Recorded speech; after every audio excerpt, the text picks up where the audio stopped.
നമസ്കാരം, ഫാസ്റ്റ് ന്യൂസിലേക്ക് സ്വാഗതം. മാസപ്പടി കേസിൽ തുടർ നടപടികൾ വേഗത്തിലാക്കാനൊരുങ്ങി എൻഫോഴ്സ്മെന്റ് ഡയറക്ടറേറ്റ്. CMRL ഉദ്യോഗസ്ഥരടക്കം ഉടൻ ചോദ്യം ചെയ്യാൻ വിളിപ്പിച്ചേക്കും.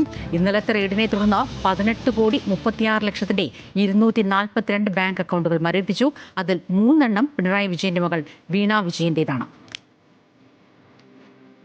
ED ഉദ്യോഗസ്ഥരെ ആക്രമിച്ച സംഭവത്തിൽ കൂടുതൽ പേർ അറസ്റ്റിൽ. ഇന്ന് 3 പേരെ കൂടി പിടിച്ചതോടെ അറസ്റ്റിലായവരുടെ എണ്ണം 8ആയി.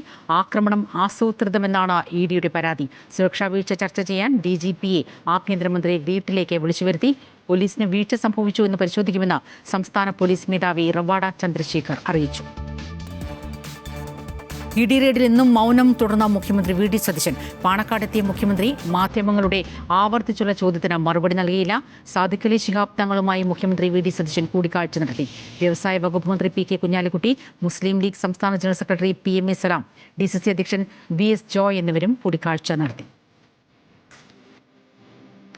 20 വർഷക്കാലത്തെ സൗദിയിലെ ജയിൽവാസത്തിന് ശേഷം അബ്ദുൾ റഹീം മോചിതനായി നാട്ടിലെത്തി.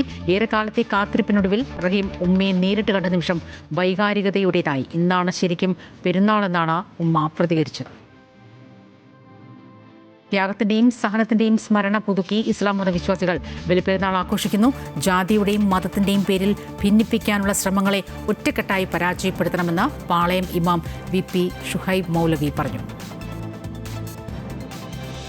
കർണാടകയിൽ നേതൃമാറ്റം. രാജി പ്രഖ്യാപിച്ച മുഖ്യമന്ത്രി സിദ്ധാരാമയ്യ വൈകിട്ട് 3 മണിക്ക് ഗവർണർക്ക് രാജിക്കത്ത് കൈമാറും. മുഖ്യമന്ത്രിയാകുന്ന DK ശിവകുമാറിന് പരിപൂർണ പിന്തുണ നൽകണമെന്ന് മന്ത്രിമാരോട് സിദ്ധാരാമയ്യ അഭ്യർത്ഥിച്ചു.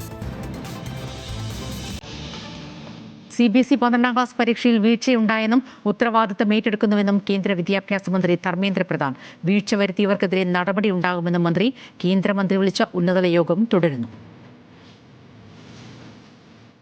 IPL 2ാം ക്വാളിഫയറിൽ രാജസ്ഥാൻ ഗുജറാത്ത് പോരാട്ടം. നാളെ രാത്രി 7:30 മുതലാണ് ജയിക്കുന്ന ടീം ഫൈനലിലെത്തും.